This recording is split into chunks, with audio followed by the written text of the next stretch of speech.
紅燒鯉魚係新年菜，北方嘅經典名菜，有鯉躍龍門之意，寓意事業、學業、生意高升進步，年年有餘。紅燒鯉魚鹹甜酸辣，香鮮野味，好好食。首先請大家訂閱呢一個頻道，分享、點讚同埋按小鈴鐺，就唔會錯過下期美食視頻。材料有新鮮鯉魚、薑片、蔥花、紅燒醬汁嘅材料、紹興酒、鷹粟粉水。詳情請看視頻下方嘅 info box。我呢度有一條嘅鯉魚啦，好新鮮啊！咁我呢今日呢就做紅燒鯉魚啊，將佢打鱗啦，然後要去腮去內臟啦。首先打好鱗先，魚鱗呢就打好啦。咁我就喺個肛門個位呢，就將呢個魚嘅肚開出嚟啦。咁個魚腮呢，咁你都知噶啦，主要就喺幾個位度呢剪一剪佢。咁我哋就係可以將個魚腮攞出嚟啦，即係呢個魚頭嘅位將佢剪。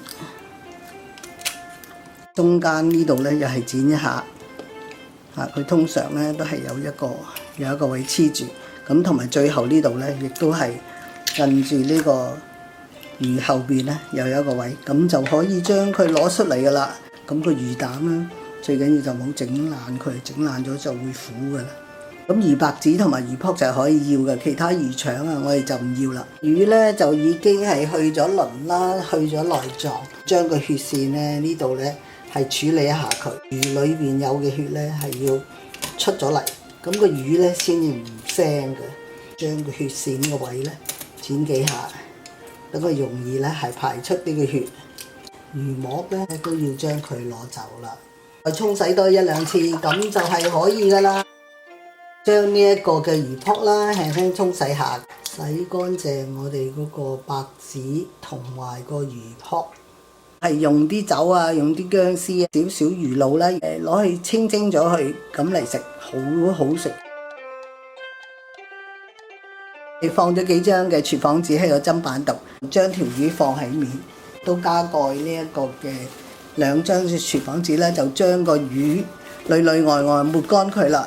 要將個紙咧就喺個魚內腔度，就係要抹乾佢。魚頭咧亦都要係即係抹乾佢。換咗廚房紙，就再抹乾嗰個魚啦。裏邊咧係盡量抹乾佢。加蓋廚房紙咧，就等佢係可以喺個砧板度繼續吸水啦。嚟做我哋嘅紅燒醬汁，鮮味蠔油同埋呢一個嘅日式生抽同埋鎮江香醋咧，各1湯匙半咧就放咗喺呢一個嘅兜仔度啦。加入我哋又係1湯匙半嘅黃砂糖，我哋1茶匙半嘅辣嘅豆瓣醬要辣喎。咁我哋又加入我哋大概2茶匙嘅麻油，加入4/3杯嘅水。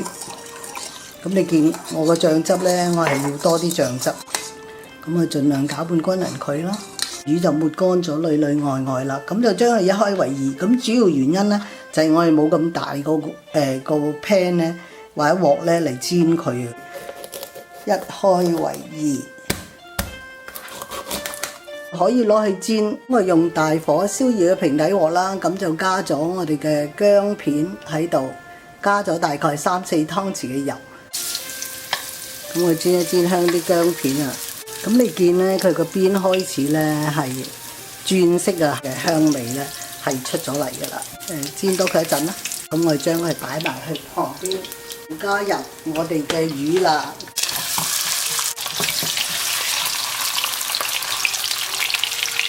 薑片呢，我哋可以攞佢出嚟啦。而家係喺個大火度嘅。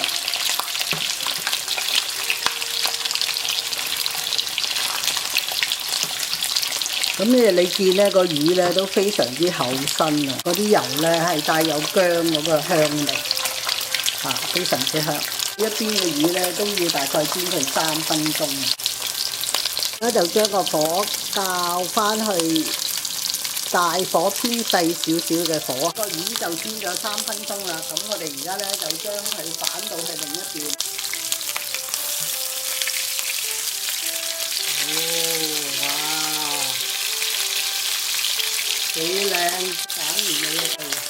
少少，冇咁理想啦。真係好靚喎！喺呢一邊又繼續煎佢3分鐘，轉動一下平底鑊嘅位置，使到魚均勻受熱。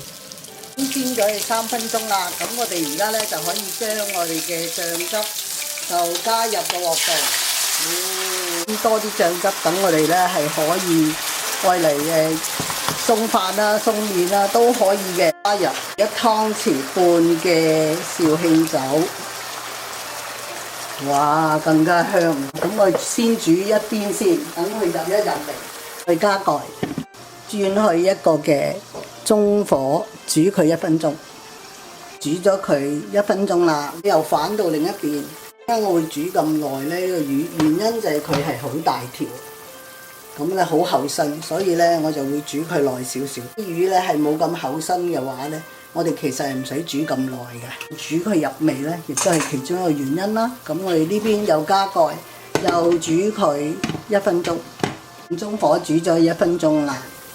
咁咧個魚就係已經熟㗎啦，薑片咧落去嗰個紅燒汁嗰度啊。我喺呢度有1茶匙半嘅鷹粟粉啦，2湯匙半嘅水，開翻大火，大火偏細少少嘅火。咁然後咧就將啲芡汁倒落去啦。咁我全部都倒晒。